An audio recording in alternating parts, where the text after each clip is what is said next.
Vague de froid en France, les dangers d'un logement mal isolé. Alors que la France affronte sa première vague de froid hivernal, 4,2 millions de logements restent mal isolés et énergivores. Les aides publiques permettent de financer les rénovations, mais elles sont si coûteuses que de nombreux locataires n'arrivent pas à convaincre les propriétaires d'agir. À Kifi, dans le Cher, les premiers flocons sont tombés au vendredi 21 novembre après une nuit à moins 5 degrés. Des maisons sont parfois difficiles à chauffer, comme celle de Karine Leblanc. Depuis 12 hivers, une locataire essaie de tant bien que mal de chauffer ses 55 mètres carrés qu'elle paie 350 € par mois.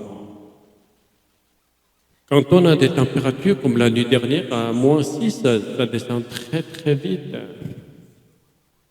Le minimum que j'ai vu dans le salon en rentrant du boulot, c'est 12,5.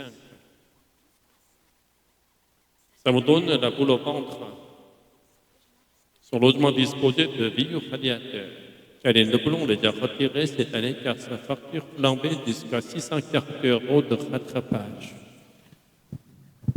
Elle utilise désormais uniquement un poêle à bois et elle alimente bûche après bûche. Ce n'est pas gratuit non plus, n'est-ce pas? Donc j'essaie d'économiser le bois le plus possible. Sinon, quand ma fille rentre le midi, je lui en remets vers 11h30, histoire qu'elle n'ait pas trop froid. Le recours possible, elle a sollicité une association pour l'aider à trouver des solutions. Un employé vient faire un état des lieux. Chaque pièce est passée au peigne fin. À l'issue de cette visite, un rapport est transmis au propriétaire et cas de travaux sont nécessaires pour isoler sa maison, aujourd'hui considérée comme une passoire thermique. France Télévisions a contacté le propriétaire par téléphone. Lui se défend, il ne sait pas qu'il est enregistré. Ce n'est pas une passoire thermique, c'est faux, c'est une vieille maison. Ce sont les gens qui ne savent pas s'adapter à la maison. Comme Karine Leblanc, 35% des Français ont déjà souffert du froid dans leur logement. C'est 2 fois plus qu'en 2020. Parmi eux, beaucoup de locataires partagent leur quotidien sur les réseaux sociaux. Mais alors, quels sont les recours pour les locataires de passoires thermiques? En cas de logement indécent, il est possible d'entamer une procédure judiciaire.